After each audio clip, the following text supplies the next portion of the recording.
github.com या वेबसाईटवर जायचं आहे. github.com वेबसाईटवर गेल्यानंतर first of all account log in करा, साइन इन करा. त्यानंतर नेक्स्ट स्टेप तुमचं जे काही प्रोफाईलची डिटेल्स असेल, first name, last name, email address वगैरे वगैरे सगळं क्लिअरली कंप्लीट करून घ्या. एडिट प्रोफाईलमध्ये पूर्ण बेसिक डिटेल जी काही असेल ती कंप्लीट करून घ्या. नेक्स्ट स्टेज राहील सेटिंगमध्ये जायचं आहे. सेटिंगमध्ये गेल्यानंतर 2 स्टेप व्हेरिफिकेशन अनेबल करा. बिकॉज तुम्ही as a pro version apply करायला जातात ॲज अ स्टुडंट म्हणून, तर त्या ठिकाणी आपल्याला 2 स्टेप व्हेरिफिकेशन इम्पॉर्टंट राहील. पासवर्ड आणि ऑथेंटिकेशनमध्ये तुम्हाला या ठिकाणी 2 फॅक्टर ऑथेंटिकेशन अनेबल करता येईल. त्या ठिकाणी SMS-ने तुम्ही करू शकतात.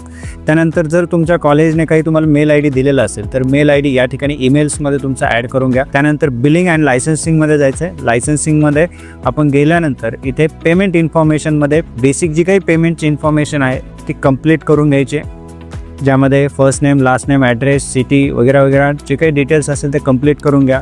त्यानंतर तुम्ही अप्लाय करू शकतात एज्युकेशनल बेनिफिट्समध्ये बिलिंग अँड